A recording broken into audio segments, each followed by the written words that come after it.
City of Joplin holds its first coronavirus briefing of 2021. For a second time, House lawmakers are delivering an article of impeachment against former President Trump. I'm Skyler Henry on Capitol Hill, where GOP senators are split over how they'd vote in a trial. Raising awareness of the role of mental health on heart disease.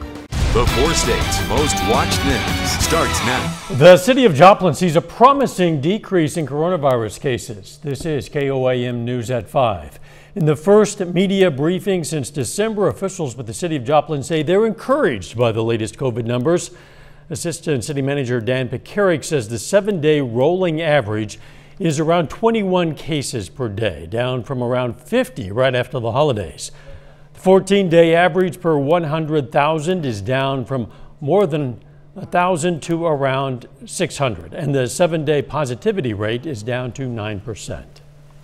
It's very clear to me, and I hope it's clear to the community, that we are certainly playing a winning hand when it comes to COVID, that we are absolutely in the process of winning this and defeating this virus. Officials say plans for public vaccine clinics are still in the works, and they hope to share more information later this week. We're going to hear more about that tonight at 6.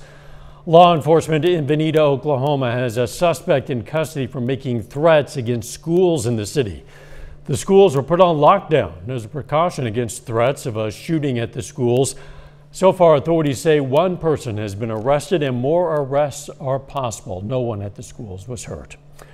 The Community Health Center of Southeast Kansas is making sure young mothers in the area have some of the supplies needed to care for a baby. The center is providing baby boxes, which are filled with clothes, sheets, toys, and a mattress, so the box can be used as a bed for the baby. 80 boxes will be handed out to mothers in Crawford, Cherokee, Bourbon, and Labette counties. It's a very exciting project. 4 states in the United States are doing it, and that includes Texas, Ohio, California, and they've had really good success. The boxes were paid for by a grant from the Community Foundation of Southeast Kansas. Checking in with Doug Heddy. It's a bit dreary out there, kind of damp, but it's hard to be in a bad mood when the Chiefs are the AFC champions, Doug. Yeah, what a day. And we're going to have a fun couple weeks, of course, getting ready for second Super Bowl in a row. But yeah, kind of gloomy out there, just kind of a Monday. We had showers, we had thunderstorms last night, heavy amounts of rain.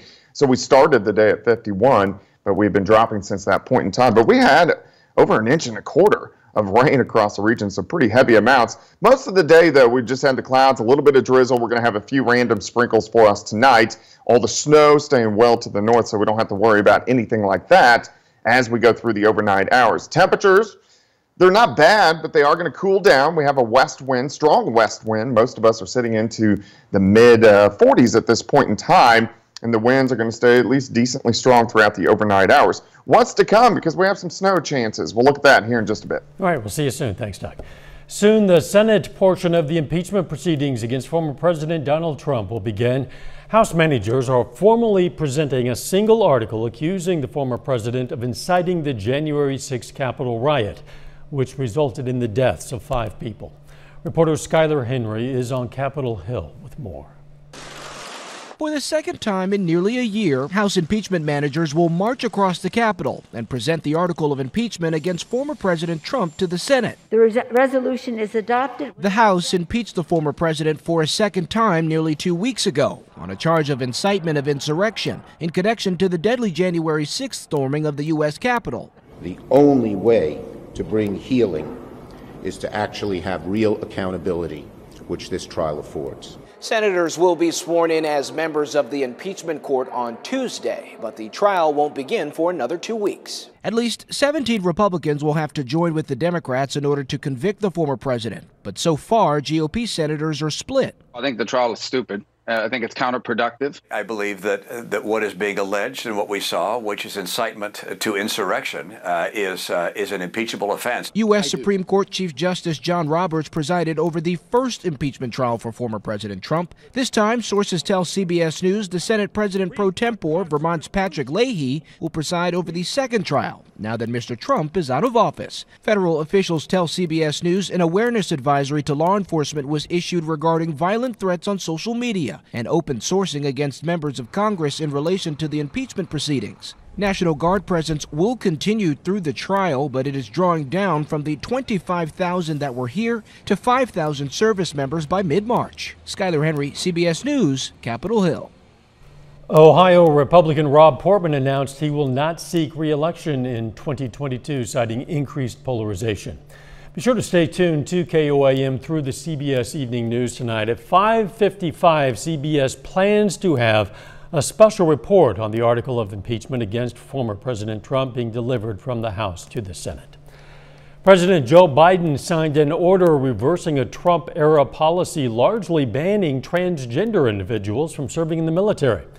The reversal takes effect immediately. Transgender members of the military welcomed the news, saying it lifts a burden and allows them to carry out their mission. Former President Trump instituted the ban after announcing it in a 2017 tweet. President Biden also signed an executive order to help ensure federal agencies buy more goods and services from U.S. companies. The order updates how much of a product needs to be produced domestically for it to be considered made in America. On the virus front, the Biden administration announced plans to reinstate a travel ban on more than 24 European countries and Brazil, and add a new ban on South Africa. Under the new restrictions, all international travelers must provide proof of a negative COVID test within 3 days of traveling to the U.S. Coming up, the link between mind and body. I'm Elise Preston with a warning from doctors who say your mental health could have a dangerous impact on your heart health. Plus, the latest on COVID among kids. Those stories next in Health Watch. According to the American Academy of Pediatrics and the Children's Hospital Association, more than 200,000 children tested positive for COVID-19 the second week of January. That's the largest weekly increase yet. So far, 2.5 million children in the U.S. have caught the virus. A UK study finds people with Black and Asian backgrounds are much more likely to die from COVID. The report, published in the British Medical Journal, is one of the largest studies yet on how the virus affects minority populations. Asian patients were 1.5 times more likely to die from the virus compared to white patients, and Black patients were 1.3 times more likely. Hand sanitizer is a good way to protect yourself against germs, but it might also present a hidden danger. Researchers in France discovered a large uptick in the number of eye injuries caused by these sanitizers. 16 of those cases required hospitalizations, as opposed to just one case in 2019. All of those admissions were in children under 4 years old, and 2 required surgery. While it's not known for sure how the injuries happened, the researchers do have a theory. All those hand sanitizer stations you see in public places are positioned at roughly hand level, which is also eye level for a lot of kids. It's being called the mind-heart-body connection. The American Heart Association is bringing awareness to the role mental health can play in heart health, heart disease prevention and treatment. Elise Preston has more on how improving psychological health can lead to a healthier heart.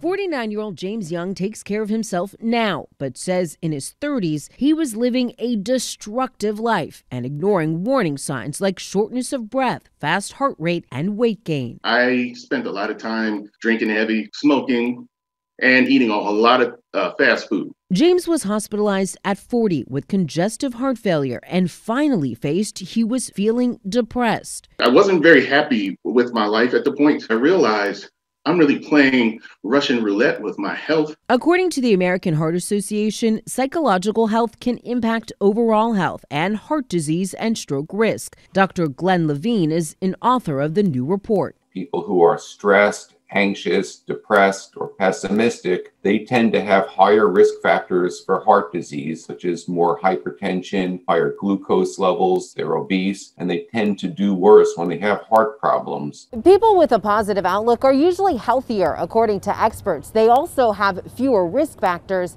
and tend to do better if they have heart disease. There are very good medicines these days that are very effective in helping with depression and other conditions. There's also psychological counseling and even meditation. James says exercise has helped him. He's now an avid cyclist. I've definitely made a lot of changes in terms of my physical activity, my eating habits, placing myself in more positive environments. He encourages others to take care of their mental health before it takes a dangerous physical toll.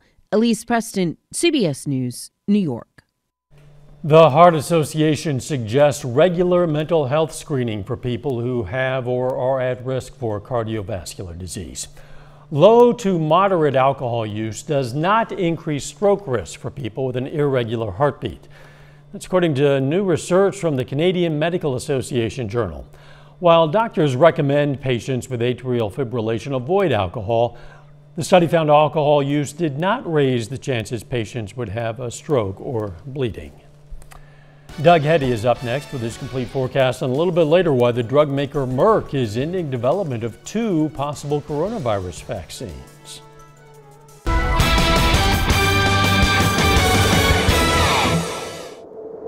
Well, it turned out to be a gloomy Monday for us today. We had showers, we had thunderstorms for us last night, some heavy amounts of rain, and then the clouds sticking around all day long for us today, and a few random light showers and sprinkles, but over 1.25 inches of rain, so a good dose of rain. So for the month of January, we're over 3 inches. Average is about 1.5 inches, so we're actually above normal so far by about 1.5 inches of rain. Temperature is still not that bad. We are really going to cool down later on tonight, but you can see that little spin up near Stockton Lake, and that is our area of low pressure that is rolling by. So we're on the backside, we're getting those northerly winds. Look at the winds all day. We had an east wind, switched to a south wind, now we're going to a west wind, and then eventually to a northwesterly wind, and they're going to stay somewhat breezy for us tonight into tomorrow. We'll drop back through the 40s, 30s, eventually into the lower 30s later on tonight.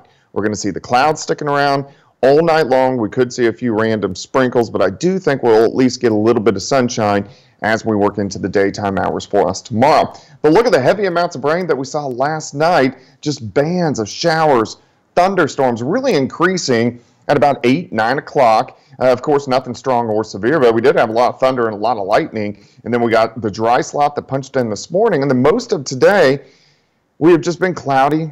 We could get a random shower throughout the overnight hours, but any heavy snow is staying well to our north. Let's go west. You can see that next system out across Southern California, parts of Arizona. That's our next wave. It's not very strong, doesn't have a ton of moisture to work with, but it will give us some snow chances by the time we head into tomorrow night. For us tonight, we look okay. Just clouds, maybe a random sprinkle. Eventually, we'll get down into lower 30s. We'll start the day with clouds. I do think we'll see some sunshine as we head into the afternoon, but temperatures, they're going to be pretty cold. We start at 33, 35 by noon, high temp at 37. Plus, it's going to be kind of windy. We have those northwesterly winds at about 10 to 20. Tomorrow night, the clouds thicken right back up. In late evening, toward the midnight hour, we could start to see some light snow showers popping up. These are going to be scattered, but here's 2:30 in the morning, bands of light snow showers across the region. Here's 5:30 in the morning on Wednesday. And then most of these will be out of here by 8 or 9 o'clock by Wednesday morning. And then again, just a lot of clouds and staying kind of cold as we head into Wednesday. This is a light system or a weak system, but I do think we'll get some minor accumulations. We'll be able to kind of pinpoint this down a little bit more later on tonight. But well, I think most of us are dusting 1/2 inch, upwards to 1 inch. There could be some isolated, a little bit heavier amounts. Not a huge deal, but still something we want to watch. Then Thursday and Friday look pretty good. We start to warm back up. And then here comes our next storm system as we head into Saturday, and this will give us pretty good chances for rain and cool us right back down for the second half of the weekend.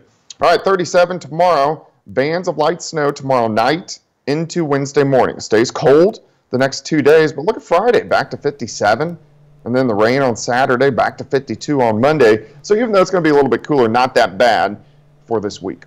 Yeah, some highs in the 50s this time of year. That's certainly welcome. Thanks, Doug. Yeah, we'll take it. Thanks. Just ahead, changes coming to new microwave ovens. First, though, we take a moment to recognize a local veteran of the Vietnam War. Neodesha, Kansas native Michael Pond served in the U.S. Navy from 1969 to 73, and we're proud to salute Michael Pond, a four-state hero. To learn about lots of other heroes from all across this area or to submit a hero of your own anytime, just go to our website. You see it there, KOAMnewsnow.com. One drug maker is ending its bid to come up with a coronavirus vaccine. Merck says it's discontinuing development of its 2 vaccine candidates after early trials showed they failed to deliver an immune response comparable to natural infection or the vaccines currently rolling out. Merck said its results were disappointing and a bit of a surprise. CVS crosses a milestone in its effort to help vaccinate the public against the coronavirus. The drugstore chain says it's achieved its goal of inoculating 3 million vulnerable and elderly people in long-term care facilities. CVS ultimately plans to administer shots in its pharmacies all across the U.S.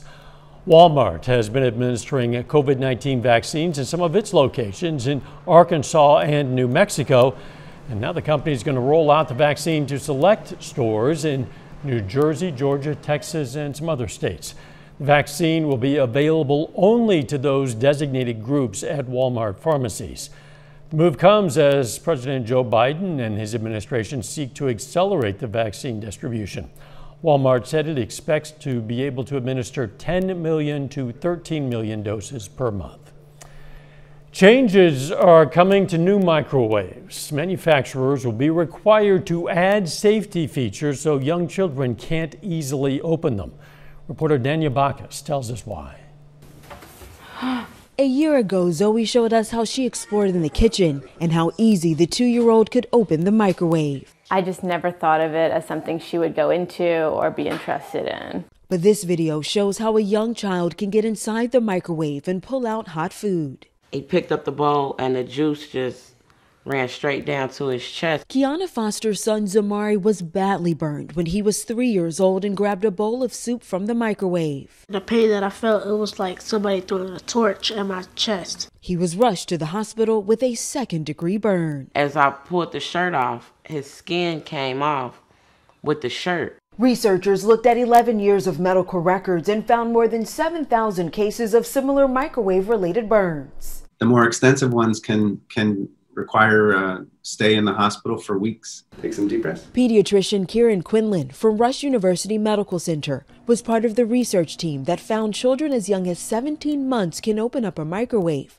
so they pushed for new safety features. We wanted to change the standards so that it was harder for kids to get into the microwave. And they were able to do just that. Starting in 2023, manufacturers will have to add some kind of safety button or latch, so it requires 2 steps to open a microwave. I'm just really happy how it turned out. Parents who want to keep kids from opening their current microwave can buy a safety latch like this one. Experts say it's also important to keep the appliance where children can't reach it. Dania Bacchus, CBS News, Los Angeles. A new buyout deal is reportedly on the table for United Airlines employees. According to Reuters, the carrier is offering a new round of deals, including pay and health benefits. Last week, United did say it planned to offer voluntary leave options as part of a bid to cut $2 billion in annual costs through 2023. Final check of the forecast next.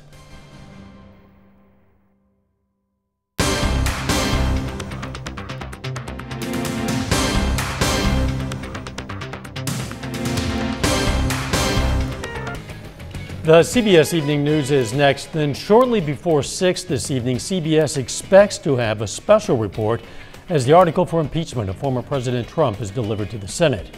We could have an abbreviated version of KOAM News after that, and we're going to have the full story of today's impeachment developments on KOAM News at 10. Let's check back in with Doug Heddy now for a final look at the weather. Doug. Hey, Dow. It's going to be kind of gloomy for us the rest of the evening hours. We're going to have the clouds, a little bit of drizzle across the region, maybe a random sprinkle or two, and just cloudy skies. Mostly cloudy skies tomorrow. It stays cold, high temp at 37, but we're going to get some light snow showers in here tomorrow night into Wednesday morning with a high of only 35. Thanks, Doug, and thank you for joining us. The CBS Evening News is next again with that special report we're expecting. Let's take care of ourselves and each other.